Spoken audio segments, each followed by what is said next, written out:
que aí, se esta vacina faz parte do Programa Nacional de Imunização, e isso o Ministério da Saúde diz que ainda não faz, as outras vacinas já fazem, e de novo a gente volta àquela coisa da desinformação, porque as outras vacinas levaram muito mais tempo, são mais testadas, as pessoas conhecem, se bem que a gente já tinha restrição de gente que não queria se vacinar contra Sabin, por exemplo, poliomielite, o que é uma coisa quase que impensável, porque isso já está sendo testado há muito tempo. Quem não se lembra de 1985, das imagens do Brasil inteiro sendo vacinado, aliás, um caso de sucesso de vacinação em massa que o Brasil exportou para o mundo. A OMS pegou a experiência brasileira para levar para o mundo. Nós fizemos isso em 1985. Mas, enfim, esse é outro ponto do debate.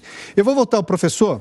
Professor, por gentileza, a gente viu aqui, nós temos um médico convidado que está dando os argumentos todos do ponto de vista do trabalho dele, do que ele faz diariamente. E ele está dizendo, não há risco maior para as crianças voltarem à sala de aula, sem contar todos os benefícios que elas vão tentar, pelo menos, recuperar em parte do que perderam e não perder a partir de agora. Porque há uma série de perdas, a perda de convivência, questões cognitivas e por aí vai. Educação é muito além do que se aprende em matemática, língua portuguesa e ciências.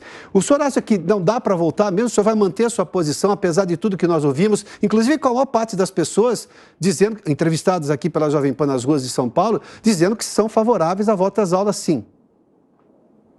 Sim, Piotr. Ocorre que estou de acordo com o doutor. É uma avaliação de risco.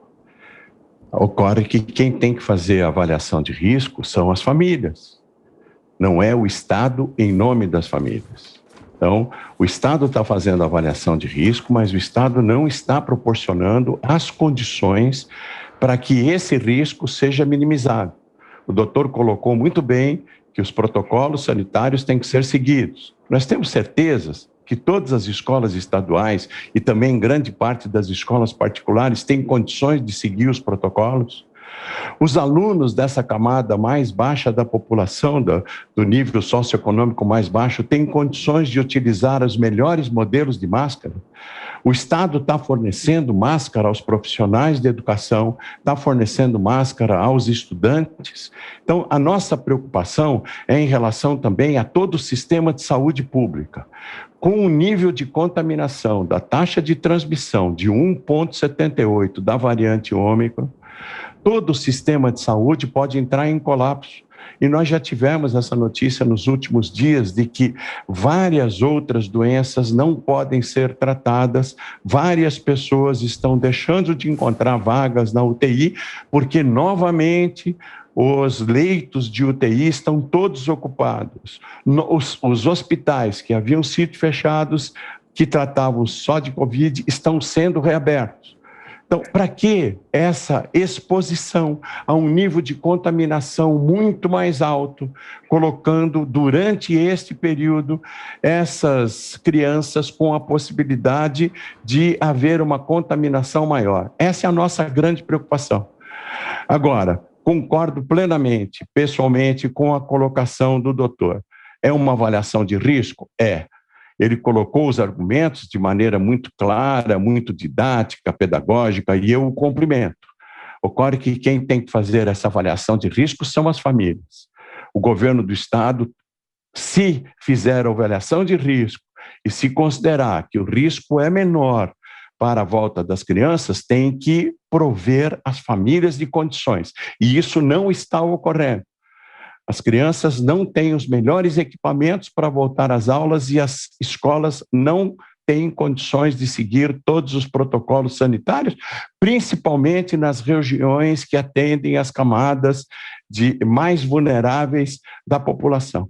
Então, ainda nós mantemos a nossa posição de adiar o retorno às aulas por um determinado período, que não vai prejudicar mais ainda o que já ocorreu na evolução didático-pedagógica de ensino dessas crianças. Com todo o respeito que eu tenho ao Dr. Paulo. Dr. Paulo Telles, feitas essas ressalvas aí do professor Celso Napolitano, qual é a sua posição?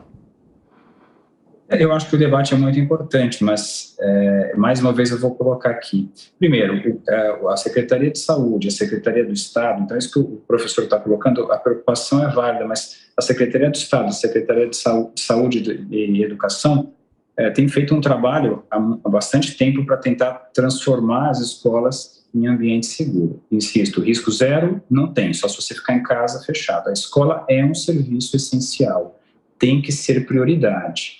Me preocupo muito, né, e mais uma vez a gente ter essa possibilidade. Então, a preocupação do professor ela é válida, mas eu perguntei, ele quer adiar mais um pouco, né? E aí o problema que ele justificou é, a gente não tem condição, o material falta, a gente está desde 2020 com as escolas fechadas. Essa luta já está sendo feita há bastante tempo. Quanto tempo o senhor acha que a gente vai conseguir, então, essa condição para que as escolas voltem a abrir? Porque o Estado e o município estão dizendo que sim, que nós temos condições. Eles fizeram os protocolos, a gente teve acesso, eu tive acesso, você leu o protocolo, tem uma ou outra diferença entre o município e o Estado, mas o governo e o município estão dizendo que sim, nós temos condições de abrir. E aí o senhor vem aqui e coloca que nós não temos condição. Então, acho que é importante que o senhor mostre isso para a população, essa falta de condição, para que o Estado consiga, né, corrigir essas falhas e aí a gente possa abrir a escola. Eu acho, e vou te dizer porque eu ouvi, né, do secretário, que existem condições. Agora, acho que a gente volta numa questão que eu acho que é mais ideológica, mas eu entendo a preocupação, acho que ela é válida, mas a gente está falando sobre isso quando não tinha vacina para o professor e não tinha condição. Daí a gente conseguiu a vacina, o Estado trabalhou durante todo esse ano para conseguir. O ano passado abriram algumas escolas, as escolas tiveram condições, os protocolos funcionaram muito bem, e aí agora novamente a gente não tem condição. Eu me preocupo muito que essa corda sempre puxa para o lado das crianças. É óbvio que a gente tem que abrir as escolas, é óbvio que a gente tem que ficar em cima, o professor tem que denunciar as escolas que não têm condição, que não têm material, e aí a gente tem que fazer essa correção. Mas fazer isso uma medida para todos, realmente eu não consigo entender porque a gente quer prejudicar mais uma vez uma população que já sofreu tanto.